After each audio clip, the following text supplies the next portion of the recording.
Hi guys, welcome to Education YouTube channel. I am Bharathan, NSM Certified Research Analyst and NSM Certified Technical Analyst. நம்ம YouTube channel இது வரைக்கும் நம்ம வந்து mutual funds பற்றி cover பண்ணதே கிடையாது. ஸோ இப்போ ஃபார் த ஃபர்ஸ்ட் டைம் நம்ம வந்து மியூச்சுவல் ஃபண்ட்ஸ் பற்றி கவர் பண்ண போகிறோம். ஸோ மியூச்சுவல் ஃபண்ட்ஸ்னால் என்னென்ன டைப்ஸ் இருக்குது அண்ட் என்னென்ன பிளான்ஸ் இருக்குது, எந்த ஸ்கீம் பெஸ்ட்டு ஸ்கீம், எந்த ஏஜ் கேட்டகரி பீப்புள் எதில் இன்வெஸ்ட் பண்ணலாம். ஸோ மியூச்சுவல் ஃபண்ட்ஸ் பற்றி எண்ட் நம்ம கவர் பண்ண போகிறோம். அண்ட் அலாங் வித் திஸ் நான் வந்து வீடியோ எண்டில் ஒரு 4 மியூச்சுவல் ஃபண்ட்ஸ் கம்பெனி பற்றி சொல்ல போகிறேன். ஸோ அதில் பர்சனலி வந்து நான் இன்வெஸ்ட் பண்ணியிருக்கேன். ஸோ இந்த வீடியோ ஸ்கிப் பண்ணாமல் பாருங்கள். ஈச் அண்ட் எவ்ரி பேர் ரொம்ப சொல்லுங்கள். Let's get into the video guys.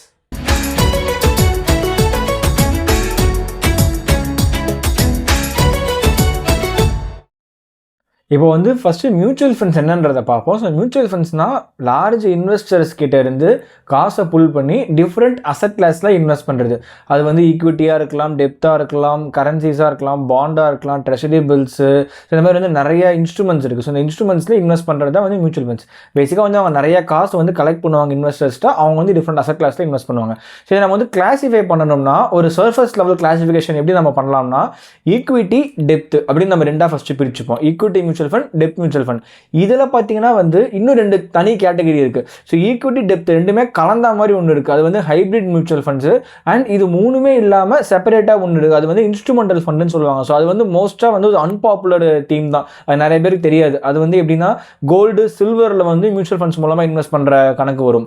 So இப்போ வந்து ஈக்விட்டி மியூச்சுவல் ஃபண்ட்ஸில் அவங்க என்ன பண்ணுவாங்கன்னா ஃபுல் அண்ட் ஃபுல் வந்து நம்ம ஸ்டாக்ஸில் இன்வெஸ்ட் பண்ணுற கணக்கு இருக்கும். ஸோ அதில் வந்து நிறைய சப்டிவிஷன் இருக்கும். அதெல்லாம் நம்ம பார்ப்போம்.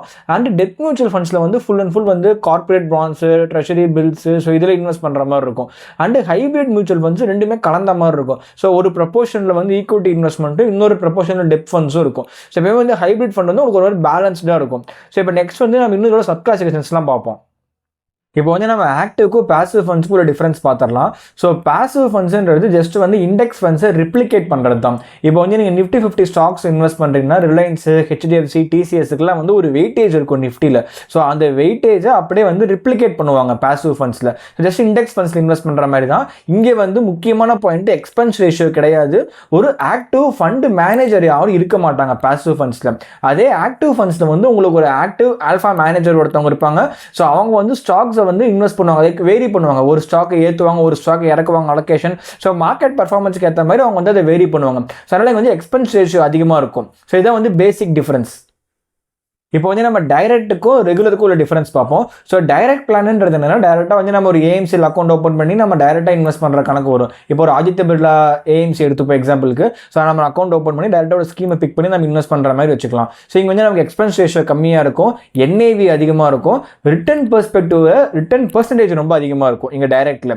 அதே நீங்கள் ரெகுலர் பிளான் போனீங்கன்னா அங்கே வந்து ஒரு இன்டர்மீடியட் புரோக்கர் ஒருத்தவங்க இருப்பாங்க. ஸோ அந்த புரோக்கர் மூலமாக தான் நம்ம வாங்குற மாதிரி இருக்கும். எக்ஸ்பென்ஸ் ரேஷியோ அதிகமாக இருக்கும், ரிட்டர்ன்ஸும் கம்மியாக தான் இருக்கும். ஸோ நீங்கள் டைரக்டாக ரெகுலரான்னு பார்த்தீங்கன்னா ஒரு டைரக்ட் தான் எப்பவுமே அட்வான்டேஜ். ரெகுலர் பிளான் மோஸ்ட்லி யாருமே ப்ரிஃபரே பண்ண மாட்டாங்க. இப்போ வந்து ஈக்விட்டி மியூச்சுவல் ஃபண்ட்ஸோட கிளாசிஃபிகேஷன்ஸ்லாம் பார்த்துடலாம். ஸோ லார்ஜ், மிட், ஸ்மால்ஸ் அப்படின்னு சொல்லி கிளாசிஃபை பண்ணிக்கலாம். அண்ட் 4ஆவதாக வந்து ஃப்ளெக்ஸி கேப் ஒன்று இருக்குது. ஸோ லார்ஜ் கேப்ன்றது லார்ஜ் கேப் ஸ்டாக்ஸ்லையும், மிட் அண்ட் ஸ்மால் கேப்ன்றது அது ரெஸ்பெக்டிவ் ஸ்டாக்ஸில் தான் இன்வெஸ்ட் பண்ணுவாங்க. ஃப்ளெக்ஸி கேப்ன்றது என்னன்னா உங்களுக்கு வந்து எல்லாத்துலேயுமே இன்வெஸ்ட் பண்ணுவாங்க. மார்க்கெட் வந்து நல்லா மேலே போகும்போது mid and small cap exposure அதிகமாக வச்சுப்பாங்க. அதே மார்க்கெட் வந்து கீழே வரும்போது mid and small cap exposure கம்மி பண்ணி லார்ஜ் கேப்பில் அதிகமாக இன்வெஸ்ட் பண்ணுவாங்க. ஸோ அவங்க வந்து ரீபேலன்சிங் வந்து ஃப்ரீக்வெண்ட்டாக பண்ணுவாங்க ஃப்ளெக்ஸி கேப்பில். அதனால் வந்து எக்ஸ்பென்ஸ் ரேஷியோ கொஞ்சம் அதிகமாகவே இருக்கும் ஃப்ளெக்ஸி கேப்பில்.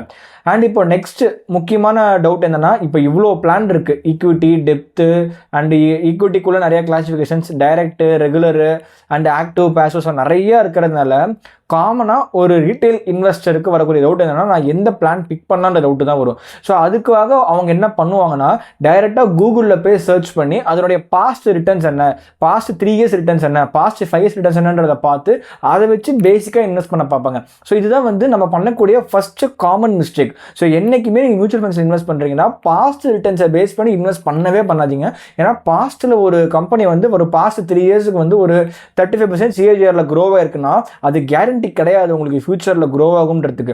நீங்கள் ஃபஸ்ட்டு நீங்கள் இன்வெஸ்ட் பண்ண போகிற ஸ்கீம் ஒரு அந்த கம்பெனி ஏஎம்சி பற்றி கொஞ்சம் ஸ்டடி பண்ணுங்கள். அந்த ஏஎம்சியினுடைய க்ரோத் அவுட்லுக் எப்படி இருக்குன்றது கொஞ்சம் பாருங்கள்.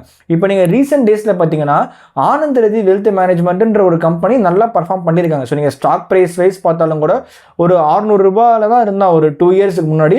ஸோ பார்த்தீங்கன்னா இப்போ வந்து ஆல்மோஸ்ட் 5x மேலே ஏறிடுச்சு ஸ்டாக்கு. ஸோ இப்போ எந்த ஏஎம்சி கம்பெனியுமே 5 மடங்கு மேலெலாம் ஏறல, பட் அந்த கம்பெனி ஏறி இருக்கு. இந்த மாதிரி நம்ம கம்பெனி கொஞ்சம் ஸ்டடி பண்ணி அவங்களுடைய ஏயுஎம் எவ்வளோ இருக்குது அண்ட் அவங்களுடைய ஓவரால் பிளான்ஸ் விசிபிலிட்டி எப்படி இருக்குது, அவங்க எந்தெந்த ஸ்டாக்ஸை ரீபேலன்சிங் பண்ணுறாங்கிறதெல்லாம் பார்த்து அண்ட் அவங்களுடைய இந்த பிஎம்எஸ் உங்களுடைய ஃபண்டை ஆக்டிவ் பண்ணக்கூட இந்த ஆல்ஃபா மேனேஜர்னுடைய கிரெடிபிலிட்டி எப்படி இருக்குது, இதெல்லாம் பார்த்து இன்வெஸ்ட் பண்ணுறது தான் பரவாயில்ல. நீங்கள் இன்னும் கொஞ்சம் விசிபிலிட்டி வேணும்னு நீங்கள் வந்து ஒரு எக்ஸாம்பிளுக்கு நீங்கள் வந்து ஸ்டாக்ஸை ரெகுலராக ட்ராக் பண்ணுற பர்சனாக இருந்தீங்கன்னா நீங்கள் என்ன பண்ணலாம்னா ஆக்டிவ் ஃபண்ட்ஸில் இன்வெஸ்ட் பண்ணலாம். ஆக்டிவ் ஃபண்ட்ஸ்லையும் கூட நீங்கள் வந்து ஃப்ளெக்ஸி கேப் ப்ரிஃபர் பண்ணலாம். ஏன்னா வந்து உங்களுக்கு மார்க்கெட் ஃப்ளக்சுவேஷன்ஸ் வந்து ரொம்ப ஒரட்டைலாக இருக்கும்போது இது உங்களுக்கு ஓரளவுக்கு பேலன்ஸ்டாக இருக்கும். இல்லை ஃப்ளெக்ஸி கேப் பண்ணால் ரிஸ்க் இருக்கிற மாதிரி இருக்க ஸ்மால் மிட் கேப் போகிற மாதிரி இருக்கீங்கன்னா அது நம்மளுடைய கம்ஃபர்டபுளுக்கு ஏற்ற மாதிரி போகிறது தான். அண்ட் இப்போ வந்து நான் ஒரு மார்க்கெட்டில் பார்ட்டிசிபெண்ட்டே கிடையாது, நான் வந்து ஸ்டாக்ஸே பார்க்க மாட்டேன், நான் வந்து இன்வெஸ்ட் பண்ணணும், ஈக்விட்டியில் இன்வெஸ்ட் பண்ணணும், பட் நான் வந்து ஸ்டாக்ஸை ட்ராக் பண்ண மாட்டேன். அப்படி நீங்கள் இருந்தீங்கன்னா உங்களுக்கான ஒரு பெஸ்ட் பிக் என்னன்னா பாசிவ் ஃபண்ட்ஸ் தான். ஸோ சிம்பிளாக நிஃப்டி 50 ரிப்ளிகேட் பண்ணக்கூடிய மியூச்சுவல் ஃபண்ட்ஸை இன்வெஸ்ட் பண்ணிடுங்க. ஸோ அது வந்து உங்களுக்கு நிஃப்டி 50 சிஏஜிஆர் எவ்வளோ இருக்கோ ஒரு வருஷத்துக்கு அதில் உங்களுக்கு க்ரோ ஆகிட்டே இருக்கும். ஸோ உங்களுக்கு வந்து பெருசாக ப்ராப்ளம் இருக்காது. அண்ட் இப்போ நீங்கள் ஒரு பர்சன் எனக்கு வந்து மார்க்கெட் எக்ஸ்போஷரே வேணாம், எனக்கு ஈக்விட்டியே வேணாம், எனக்கு வந்து சேஃபாக ரிட்டர்ன்ஸ் வேணும், எனக்கு வந்து ஒரு கேரண்டி ரிட்டர்ன்ஸ் வேணும்னா நீங்கள் டெப்த் மியூச்சுவல் ஃபண்ட்ஸ்க்கு போயிடலாம். ஏன்னா டெப்த்தில் வந்து உங்களுக்கு ஒரு கேரண்டி ரிட்டர்ன்ஸ் இருக்கும். ஸோ மேக்ஸிமம் 90% உங்களுக்கு வந்து லாஸ் வரதுக்கான வாய்ப்புகள் ரொம்ப ரொம்ப கம்மி தான் டெப்த் இன்வெஸ்ட்மெண்ட்ஸில். ஸோ நீங்கள் அதை ப்ரிஃபர் பண்ணிக்கலாம். ஸோ உங்களுடைய ஃபினான்ஷியல் கோல்ஸ் அண்ட் ரிஸ்க் ஆப்படைட்டை ஃபஸ்ட்டு கிளாஸிஃபை பண்ணி அதுக்கேற்ற மாதிரி டெப்த்தோ ஈக்விட்டியோ இல்லை ஈக்விட்டியில் என்ன பிக் பண்ணான்றதை டிசைட் பண்ணிக்கோங்க. இப்போ வந்து நான் என்ன மியூச்சுவல் ஃபண்ட்ஸ் இன்வெஸ்ட் பண்ணிருக்கேன்றதை சொல்ல போகிறேன். ஸோ நான் வந்து ஃப்ளெக்ஸி கேப் வந்து HDFC ஃப்ளெக்ஸி கேப்பில் இன்வெஸ்ட் பண்ணியிருக்கேன். அண்ட் லார்ஜ் கேப் அந்த கேட்டகரி பொறுத்த வரைக்கும் நான் வந்து DSP ஈக்விட்டி ஆப்பர்ச்சுனிட்டிஸ் இன்வெஸ்ட் பண்ணியிருக்கேன். அண்ட் மிட் கேப் வந்து கோட்டக் எமர்ஜிங் ஈக்விட்டியில் இன்வெஸ்ட் பண்ணியிருக்கேன். அண்ட் ஸ்மால் கேப் வந்து இன்வெஸ்ட்கோவில் இன்வெஸ்ட் பண்ணியிருக்கேன். ஸோ இப்போ வந்து இது வந்து மேண்டேட்ரி கிடையாது. இப்போ நான் இந்த 4 ஸ்கீம் சொன்னதுனால ஓகே நாமளும் இதை ஃபாலோ பண்ண ரிட்டர்ன்ஸ் வருன்றது கிடையாது. உங்களுக்கு மேக்ஸிமம் பார்த்தீங்கன்னா எல்லா மியூச்சுவல் ஃபண்ட்ஸுமே வந்து உங்களுக்கு ஒரே ஸ்பீடில் தான் வந்து உங்களுக்கு க்ரோ ஆவாங்க. உங்களுக்கு அந்த பெர்சன்டேஜ் ரிட்டர்ன்ஸ் வந்து வேரி ஆகிறதுக்கு காரணமே என்னன்னா ஆக்டிவ் ஃபண்ட்ஸில் ஃபண்டு மேனேஜர் கொஞ்சம் ஒழுங்காக பர்ஃபார்ம் பண்ணாமல் போனால் அந்த டிஃபரன்ஸ் வரும். அண்ட் இன்னொரு முக்கியமான பாயிண்ட் என்னன்னா நீங்கள் வந்து கூகுளில் சர்ச் பண்ணி ஒரு ரிட்டர்ன்ஸ் வருதுன்னு வச்சுக்கோங்களேன். ஒரு எக்ஸாம்பிளுக்கு கோட்டக் எமர்ஜிங் ஈக்விட்டி ஃபண்ட் எடுத்துக்கோங்க, அது நீங்கள் இன்வெஸ்ட் பண்ணிட்டீங்க. இப்போ வந்து பாஸ்ட் ரிட்டர்ன்ஸ் வந்து ஃபார் தி 3 இயர்ஸ் வந்து 30% இருக்குது. உங்களுக்கு அதே 30% கிடைக்காது கோயிங் ஃபார்வர்ட்.